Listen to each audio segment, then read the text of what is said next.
Osez vous améliorer avec Stéphanie Milot.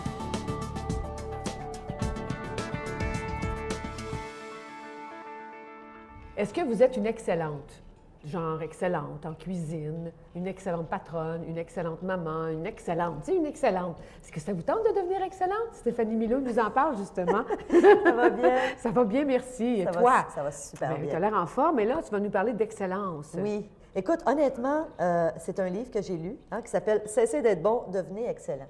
Et l'auteur, Dani, devait être ici avec nous aujourd'hui, mais malheureusement... Attends une minute, là. Cessez d'être bon et devenez excellent. Exact. Attends. Mais moi, je vais te dire, quand j'ai vu ça sur le coup, le titre, je me suis dit, parce que, tu sais, moi, j'enseigne d'avoir une vie équilibrée, d'arrêter d'être perfectionniste, de pas... Donc là, veux pas, quand j'ai vu ce livre-là, je me suis dit, c'est vrai qu'on est dans cette course-là à la performance. Tu sais, on veut être la super maman. On veut être bonne, mais là, tu nous parles de bonne à excellente. Oui, et exactement. la barre, là, exactement. Mais honnêtement, avant de lire le livre, je m'inquiétais un peu parce que je me disais, justement, est-ce que c'est un livre dans lequel je vais aller chercher des outils pour, justement, tomber malade tellement que je vais travailler à devenir excellente? Parce que c'est... T'es déjà bonne. Non, mais c'est pas juste ça, c'est que c'est tout l'envers de mon message. Moi, mon message, c'est dit, donne ton 100 mais arrête de viser la perfection parce qu'elle n'existe pas. Mais quand j'ai lu ce livre-là, j'ai réalisé que non, le propos de Dani là-dedans et de sa conjointe, parce qu'ils sont deux auteurs, Dani Grimard et José Todd, ce qu'il dit là-dedans, c'est oui, apprends à devenir excellent, mais aussi en te respectant ce que tu es comme personne. Et l'étape numéro 1, il nous dit apprends à te connaître. Diane, si je te posais la question, c'est quoi tes forces? Ah, moi, mes forces? Ouais. Tu es capable de me nommer? Tu es capable de me nommer, mettons, 10 forces que tu as? Oui, ma première force, c'est la communication. Pour moi, ça, c'est une force, puis ça vient vraiment de l'intérieur. Je suis une excellente cuisinière, je te ferai remarquer. Je te ferai découvrir des plats à un moment donné. J'aimerais bien. Je suis... je peux pas l'élaborer parce que les gens vont penser que je suis vraiment parfaite, ce que je ne suis pas du tout. Mais c'est ça qu'ils disent. Dans leur livre, ils disent « Apprends à te connaître. Apprends à voir son haut tes forces et apprends aussi à connaître où est-ce que tu as avantage à t'améliorer. » Et moi, j'ai lu quelque chose un jour que je trouvais extraordinaire qui disait, tu sais, actuellement à l'école, on voudrait que tous les enfants deviennent bons dans tous les domaines, mais c'est une erreur qu'on fait. À la place, regarde c'est quoi tes forces, puis développe ces forces-là. Tu sais, moi, je suis conférencière, tu le sais, puis écoute, c'est drôle, juste avant qu'on commence l'émission, je te disais... dans une conférence? J'étais dans une conférence, écoute, il y a 1000 personnes aujourd'hui en ce moment où on enregistre. Et ils t'attendent après, là. Ils m'attendent après, puis j'étais là ce matin. Puis tu sais, on s'entend que ma force, pour moi, c'est sur un stage. Et je dis ça sans prétention. Ceci étant dit, il y a plein d'affaires dans lesquelles je ne suis pas bonne, plein. Tu dis que tu es bonne cuisinière, moi, zéro pin barre. Zéro! Et à un moment donné, le conjoint avec qui je suis, Louis-Jean, me disait tout le temps, ben écoute, tu pourrais prendre des cours de cuisine, apprendre à cuisiner. Non! Pourquoi je ferais ça? Je vais continuer à me parfaire comme conférencière, comme oratrice, comme je vais aller chercher des cours sur l'art de performer sur scène, mais j'ai pas envie d'être une excellente cuisinière. Anyway, tu es un excellent cuisinier, toi. Ça tombe bien. C'est l'équilibre. Je l'ai choisi, tu sais. Alors, donc, dans ce livre-là, c'est, oui, découvre tes forces, mais capitalise sur tes forces. Et veut pas, on parle beaucoup du milieu professionnel, hein, on veut exceller en milieu professionnel, mais c'est dans la vie de tous les jours aussi. De quelle façon est-ce que je peux devenir une maman excellente? Et une maman excellente, Est-ce que ça peut... Qui décide que tu es une maman excellente? Ben, est-ce que c'est l'enfant ou c'est la maman? Parce que la maman est toujours en doute. C'est pas l'enfant.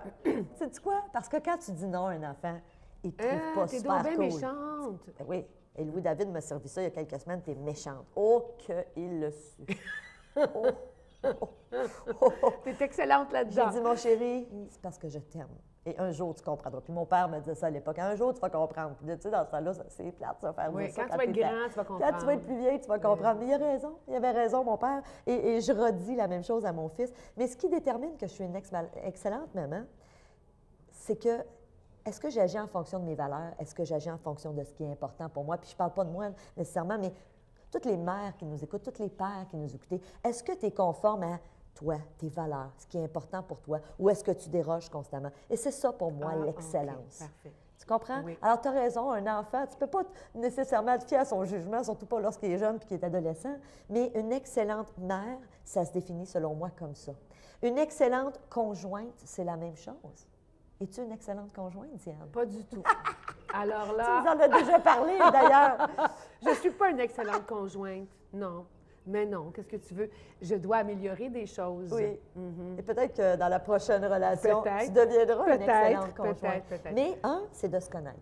Et puis moi, je disais souvent ça. Tu sais, j'ai eu une clinique pendant 10 ans, je faisais de la psychothérapie et je rencontrais justement beaucoup de couples qui vivaient des difficultés. Il y en a qui étaient en instance de se séparer. Et tu sais, ce que je leur disais tout le temps, c'est essaye pas de changer l'autre. Essaye pas de changer l'autre. Prends-les comme il est. Tu l'as aimé au début pour plein de raisons. Qu'est-ce qui fait qu'aujourd'hui, c'est plus ça? Viens pas me dire que l'autre a changé tant que ça.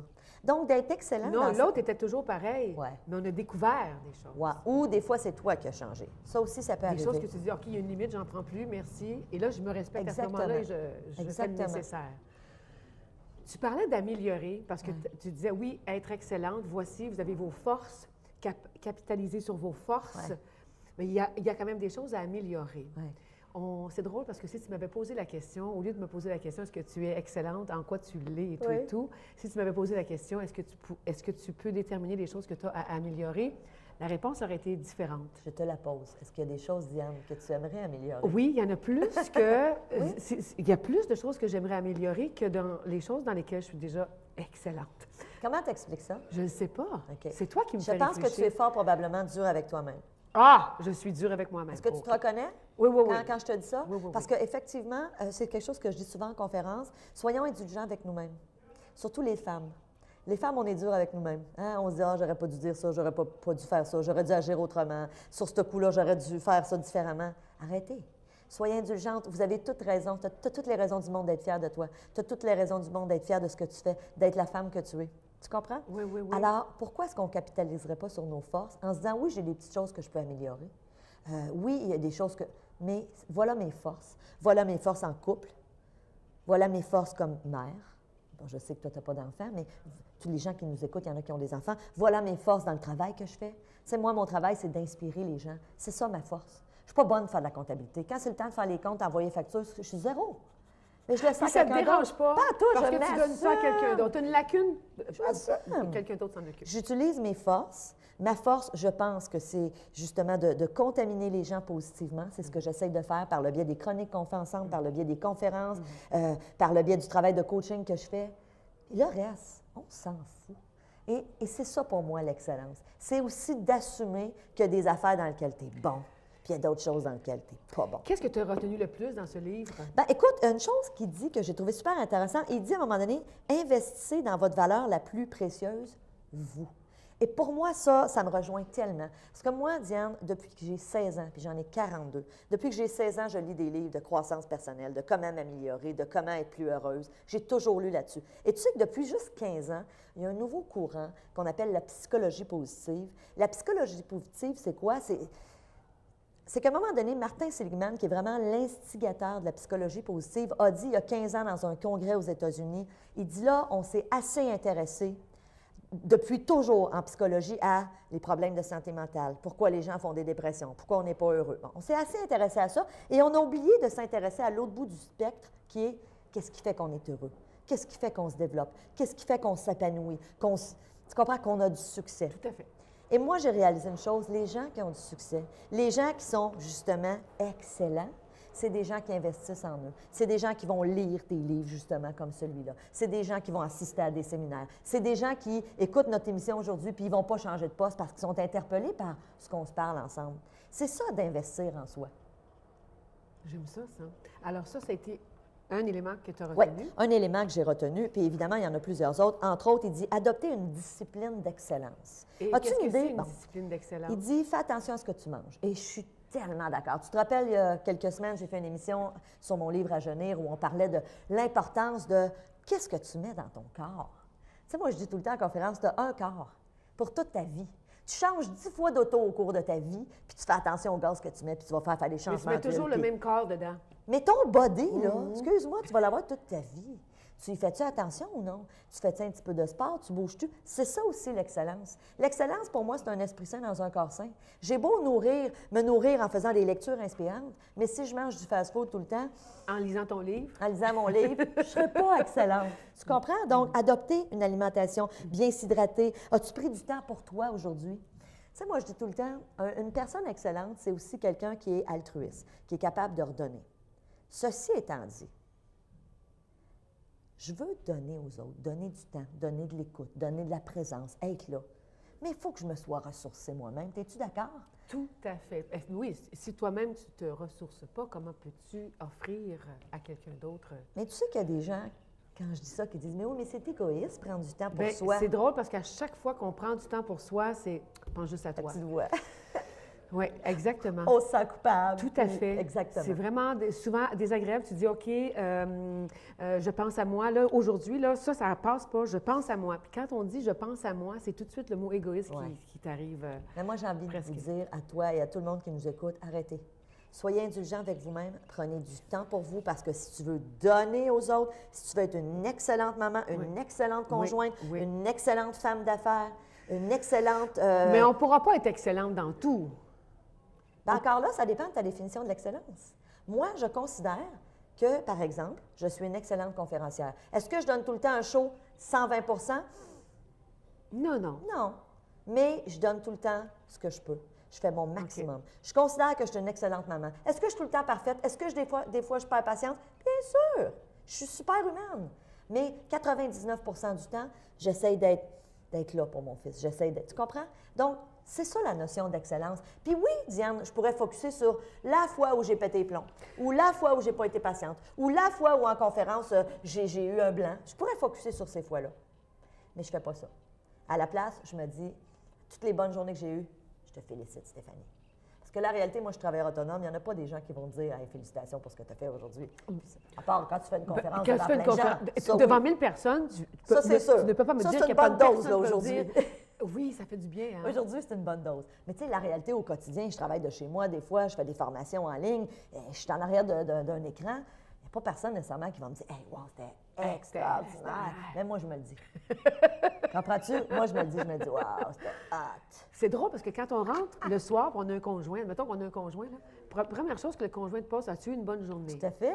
Et ça, c'est plaisant parce qu'à chaque fois, il faut que tu retournes dans ta journée. Exactement. Oui, oui. As-tu fait un bon show aujourd'hui? Oui. Ça aussi, ça revient souvent parce que oui, la radio, oui, la télé. Tout à fait. Mais ton show, étais-tu heureuse de ton show? Vraiment.